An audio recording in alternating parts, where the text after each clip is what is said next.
Oh, hey there. You happen to find us at our desk to train the lumbar spine. So we're going to work through a short and sweet class to help you upgrade those lowest segments of your back, even if you're at your desk. Turns out there's some great training available from these positions. So all you need in terms of propping is a chair to sit on, ideally one that doesn't roll around. That might be a little bit of an issue, so lock that one up. And then also a desk surface. This could be a tabletop or something similar height. And you'll see when we do use it to rest on, you could use a higher surface like a countertop as well, okay? So go ahead and set up sitting on that chair, feet flat on the ground. And you can place your hands on the table, or you can put your hands on your thighs, or even on your pelvis if that helps you with this first motion. But whatever your choice, brace your upper body so you feel some active effort, and then try to only move your pelvis and lowest segments of your spine into what we're calling seated cat-cow. So you're just starting that cat-cow motion. But before you start moving your ribs, pause and reach your tailbone back the other way.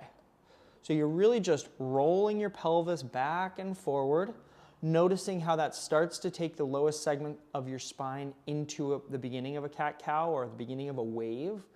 But you're really trying to tune into all the sensations that are available there. You might feel some stretching on the back as you flex, or on the front as you extend your spine. At the same time, you might feel some contraction happening on the front for flexion, on the back for extension. Also in this position, you might feel some contraction at your hip creases as you move your spine into extension. So just keep checking in on those pieces for another 10 seconds or so, using some active effort, but maybe a medium intensity. No need to really push it today. And let that go. All right, so we're going to circle back to that very same movement at the end so you can track how things have changed a little bit.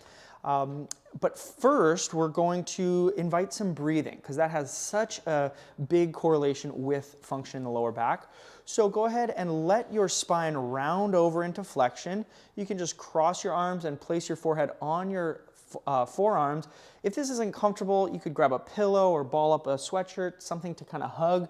But the main goal is that you take your spine into flexion, and maybe you emphasize that flexion a little bit. Yeah, micro adjust your way in. And then just take a nice big inhale and hold that inhale just for a second and see if you can direct some more stretch into your lower back.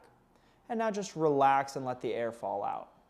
Okay? So for the next minute, you're going to be aiming an inhale to the lowest segments of your back, trying to really reach the air down there, filling up as much as you can, and then let that air just go out reflexively or in a relaxed way. So inhale, maximum expansion. Exhale, reflexively with no effort. Good. And as you keep working on this, keep trying to expand that lower area of your spine. Just make sure that your neck isn't jumping in, your shoulders aren't tensing up. Very often your brain thinks that breathing and shoulder activity are linked, inextricably linked. And we actually want to start taking apart that coupling and offer a way of breathing that is really free of tension in the neck and really relies on space in the lower parts of your abdomen, lower parts of your spine. Nice.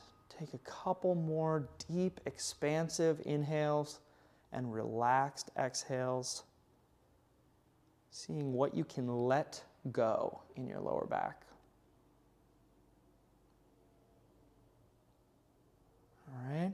Now, last couple breaths with us now. I want you to take that inhale, start inhaling, keep inhaling, and we're going to try for a little bit more active effort here. Really keep inhaling. When you think you're as full as possible, ask for a little bit more.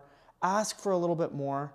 Last sip, try to sip in a little bit more, and then let it go, okay? So just one more like that, really actively stretching your spine from the inside, okay?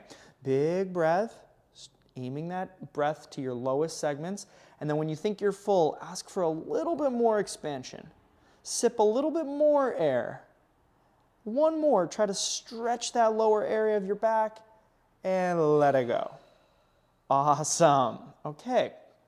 So now go ahead, come sit upright, catch your breath. Notice if there's any kind of lightheadedness. That's totally normal. So just let yourself come back. And we're going to shift focus just for a second to work on the hips a little bit. Because very often tightness and dysfunction in the lower back is actually just your hips trying to kind of fudge up the works a little bit. So we will do this hip capsule car from seated again. Hannah just turned so you can see, but you can stay facing in towards your desk. Place one or both fists balled up between your thighs, and then just tuck in your left heel so that that right leg has full room to move. Hover your right foot, and then keeping your body braced and still, start rotating that right thigh bone right in the socket, using those fists as reference to make sure that your thigh bone doesn't move in any direction other than rotation. And as you get a feel for it, you can ask for a little bit more intensity, being a little bit more specific at that end range to make sure you're really winding out as much rotation as is available. Don't make me laugh while I'm doing hip cars. Good stuff. 10 more seconds. Contracting at that end range, tuning into what is available in a pain-free zone, and let it go. Nice. Okay. Set up. We're going to do the same thing on the other side. Just a note, totally fine if your lower back rounds a little bit here if you need to reach. Totally cool. Okay, so right foot tucks in, left foot hovers while those fists stay in place, and then start rotating. All right, and on this side, noting how it might be different from the other side, how it might be different than other days. And again, tuning into that active effort at end range to try to get a little bit more rotation wrung out. Always with that caveat that if as you rotate, you're getting any pain or pinching, that's your actual signal to stop. So you want to steer clear of that degree of rotation. Good, using your whole body for these last couple rotations. Nice, and relax that, okay? And sometimes that's enough to start things changing in your lower back, so just checking in, all right? But we're gonna actually invite a little bit of isometric training for the hip too. So for this one, we'll go back to the right side, walk your right foot out to the side, and as you do, you'll notice that your right knee has to collapse down towards the floor. And just check in there, kind of micro adjust. How far can you do that to find that rotation? You can see Hannah kind of gesturing that rotation. That's the general direction we're trying to turn this hip bone. All right, so micro adjust your way in. And then curl your tailbone under a little bit. That can sometimes buy you a little bit more space in the hip capsule. And it also lets you reach your hands forward to that thigh to block the thigh. All right, so just take a couple breaths, again, aiming that air low on your spine and feeling any tightness or tension right in that hip socket. And then from this 0% effort place, we're going to start our first contraction of trying to make your right foot a little bit heavier into the ground and your right knee push up into your hands just a little bit. And that combination will create an ask of rotation or torque on your right hip, and try to search for that sensation as deep in the hip as you can. Right now we're maybe working at 5% or less intensity, so adjust as needed. And now slowly start building that intensity. We're only going to do one rep of this, so really we're going to build slowly to 10%. Every percentage point through 15%. As we continue building at this very slow rate, you have the opportunity to detect if or when your body says, that's as much as feels safe for my hip.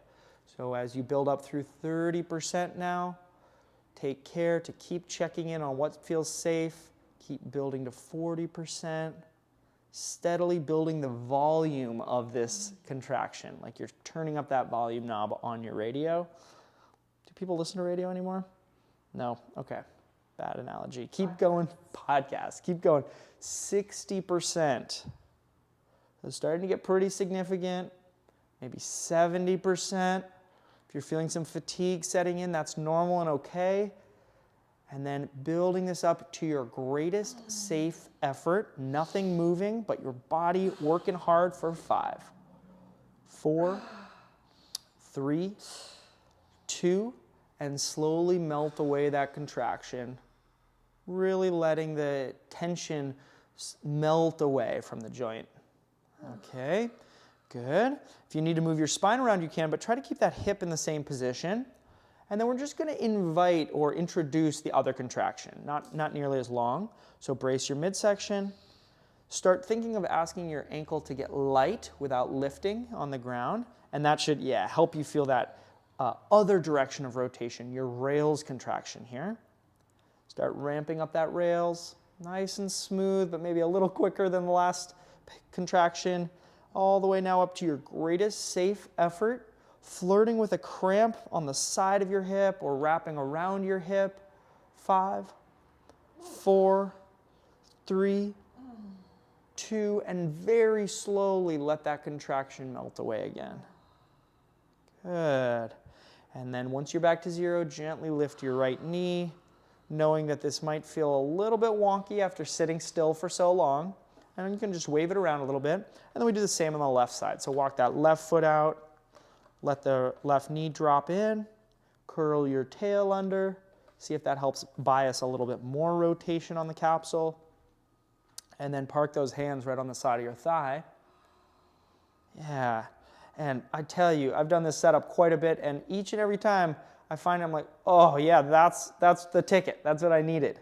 So if that's you, then we definitely invite you to keep this sprinkling in throughout your day. It can be a great way to train. Nice. Okay, so just taking some deep breaths that we warmed up and using that to let tension release from this joint. All right, and now let's start that very slow build for your pales contraction. So very light at first. Start pressing your left foot into the floor like you're trying to sweep the floor across towards your midline. At the same time, you're trying to lift your knee up into your hands, but nothing can move. Nothing is able to move against those immovable props. And then slowly start your build, coming up to 10%, or scaling back to 10% if you ramp too quickly, and slowly up to 15, and then 20. And I know it takes a lot of focus, but keep trying to build 1% at a time. This is your best shot at talking to as many tissues in the hip as possible as the slow build. Up through 30, 40%, 50%. Starting to feel how that hip ask is also pulling in some tissue in your upper body. 60%, 70%. You're now fully strength training this joint and the rest of your body. And keep on building to your greatest safe effort. And then once you find it, here we are. 5, 4, 3, fighting for it. And very slowly let that tension ebb away. Good. Keeping your body still. You could let your spine move a little bit if you need some change of position, but do try to keep your hip in this shape. Okay? And now we invite the other rotation or the other contraction. So brace your midsection so nothing's going to move. And now start imagining that you're going to lift your ankle away from the ground, but it won't actually lift. You're just making it lighter and lighter and lighter. As you do that, and you feel the contraction build in your hip, start to send more energy to that very contraction. Little by little, building up, not fully cramping, but maybe flirting with that cramp. Let's find that greatest safe effort for your rails contraction here. 5, 4, 3, 2, and 1. Melt it away. Let yourself come to 0. Good. And then as you slowly introduce some movement, just a note for my my cramp-tastic buddies out there. I'm a hip cramper for sure, especially in a seated position. So if you feel like you can't get any rails without cramping, that's important information, and you can just feel free to cycle in some more of those pales contractions where you're pushing your foot into the ground. That's a nice sub. Okay. So let's just retest the hip capsule car now, going back to your right side to focus. Tuck your left foot into your chair, fists go between your thighs, and then hover that right foot and let's start that rotation. It's likely going to feel different in some way. Hard to know exactly where that difference will show up for you, but definitely scan for it. This is where we can really learn what the body needs moving forward. Feeling for sensations of contraction, noticing what that end range feels like, what part of your body is actually telling you that, oh, that's my end range, can't go any further. Try to connect to that. Good, 10 more seconds.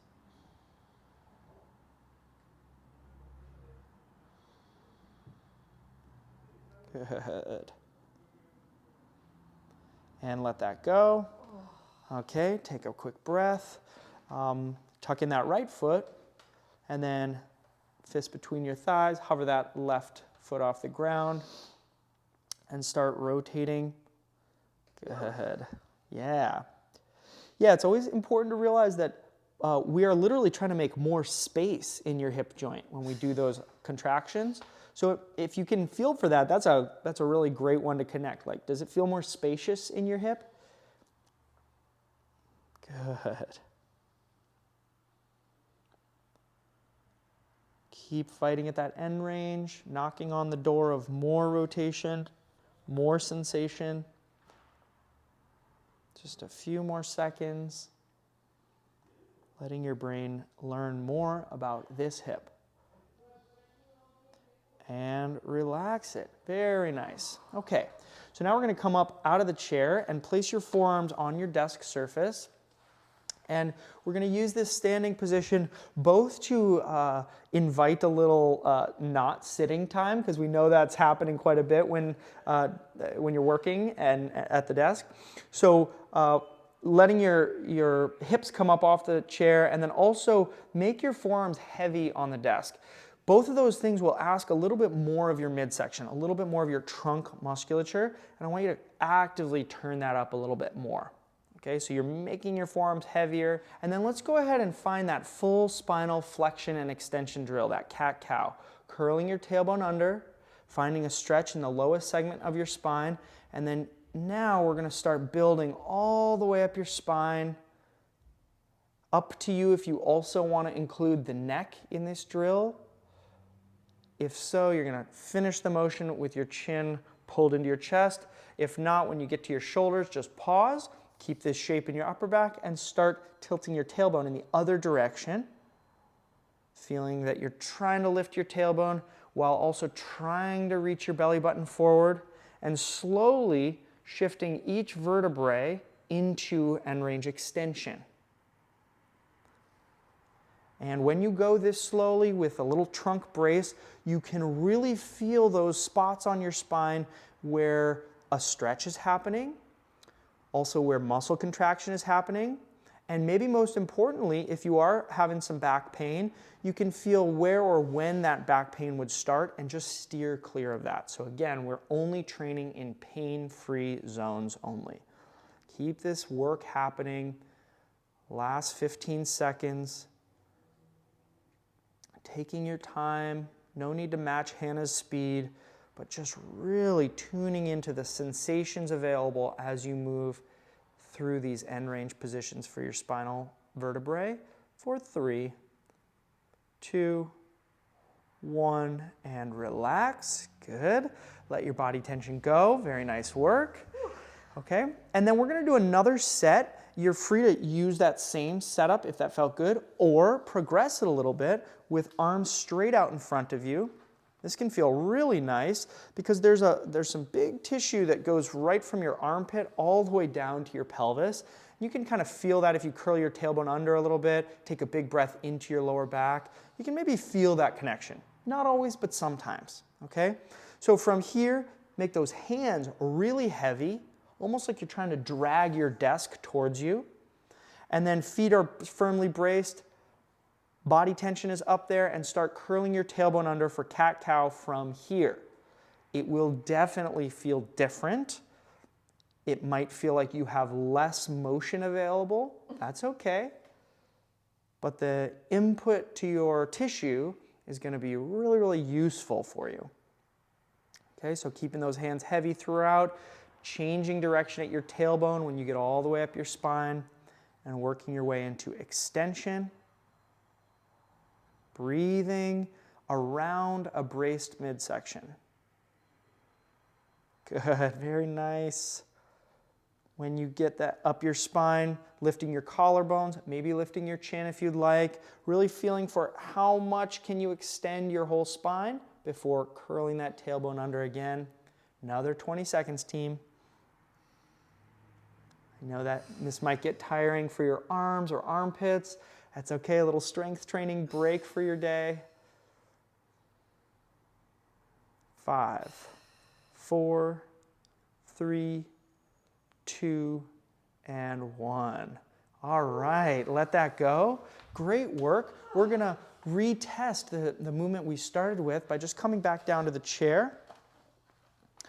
All right, and placing your hands on the desk or on your thighs or on your pelvis, whatever helps you, and stiffen up the upper body. So now, like we did before, we're not gonna move anything above the belly button. We're gonna try to only move the pelvis and lumbar spine. So go ahead and start curling your tailbone under, finding how maybe the sensations are different. Maybe you have more flexion available. And then when you get to about that belly button or maybe bottom of your rib cage, pause and start the tailbone moving the other way, feeling your belly button reach forward, and maybe finding some contraction in those muscles along your spine. Keep working back and forth. I always find it helpful to remember that it's motion that actually pulls in nutrients to those discs between each vertebrae. Blood flow doesn't really do it. It really comes down to movement of those sections. So just keep that in mind as we do our final 10 seconds of moving these segments, pulling in fresh nutrition to those areas of your body.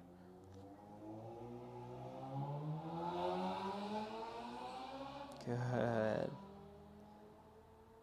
All right, and let that go. So with that, just hope that you can keep sprinkling in this little bit of lumbar motion throughout your day. It can make a really big difference. And as always, please let us know how it felt and if you have any questions. Have a good one.